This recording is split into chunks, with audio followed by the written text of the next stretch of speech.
Bumili kami ng ito, tinapay, tsaka yung sitsurya ni Cindy.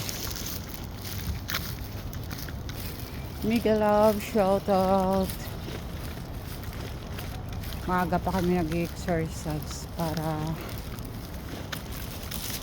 mapawisan man lang yung napasali yung alaga ko. Ayan, naglalakad na kami pa uwi sa amin kasi malapit lang dito yung Bacala. Dito kami dumadaan pagka Ramadan. Yan, may ano yan dyan, may trapal, parang dyan sila na kumakain pagka may nagbibigay ng pagkain pag malapit ng Ramadan, lalo na taglamig ngayon. Yan, sakit na ng tiyan ko, gutom. Ayan guys, dito yung sa part namin, ito yung lugar namin, pero yung highway lang yung aanuhin natin.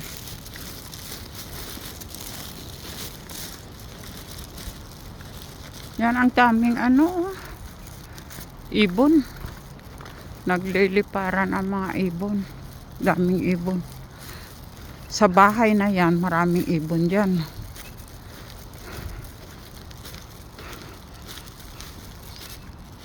Nako, brown out daw sa kanila ni Abrel, kaya ako mamaya magla-live sa premiere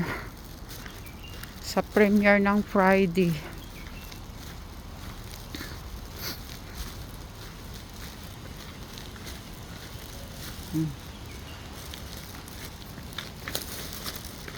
Uwi na kami ni Cindy.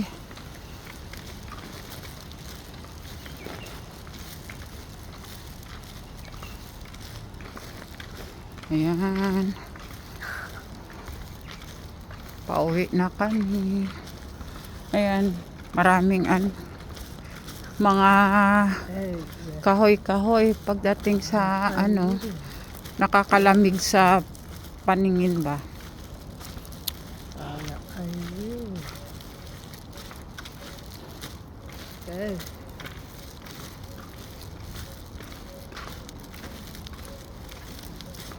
Daming sasakyan.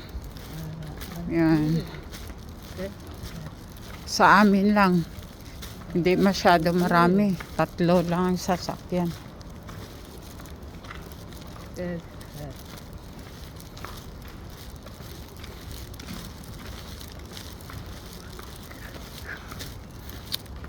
Pauwi na kami. Yung pusa, pusang gala. Ayan lang yung sasakyan dyan sa bahay namin, pero sa itaas yung dalawa, yung isa lang yung sa amo kong lalaki.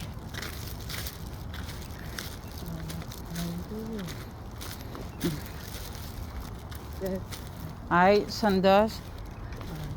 Ito naman sa harapan ang bahay. Ayan, ang daming sasakyan nila. Ito na kami, dito na kami sa bahay.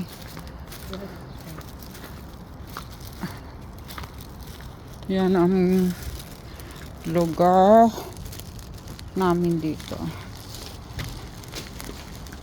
Pakyat na kami sa pintuan. Ayan, si Mimi.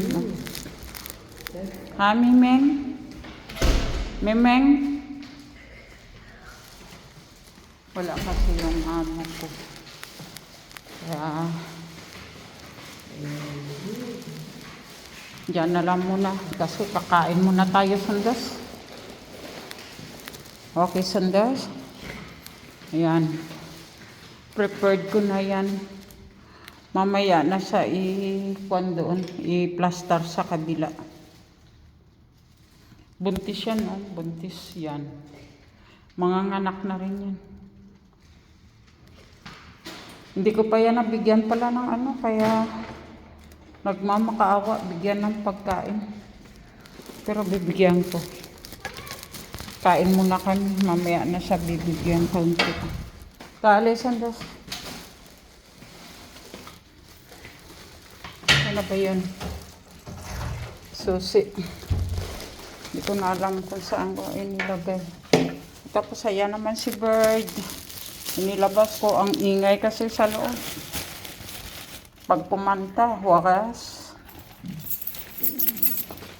Kaya dyan lang siya.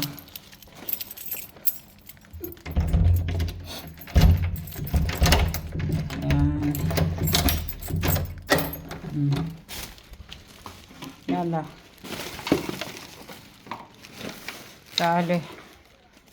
Ayan. Dito ako natulog paggabi. Kaya pala nawala si Abrel. Hindi pa kasi ako kumain, guys. Kaya masakit ang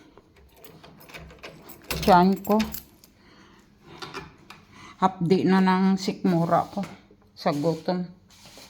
Tapos ayan guys, oh, pinamili na para sa Ramadan. Tapos yan ang sabon. Malaking sabon. Ayan. Sabon yan. Ito yung para sa Ramadan. Tingnan nyo guys. Ayun po, oh. Marami yung kuwan sa Ramadan. Ewan ko anong pagkain ba. Hindi pa yan kumain si Cindy eh. So, kukuha na lang ako. Mga ganito guys, bumibili sila guys para sa Ramadan. Kasi namimigay sila ng pagkain dito. Walang gutom dito pagka Ramadan. Tapos, tingnan nga natin dito. Yan. Pang Ramadan yan. Ito naman, hingi ako.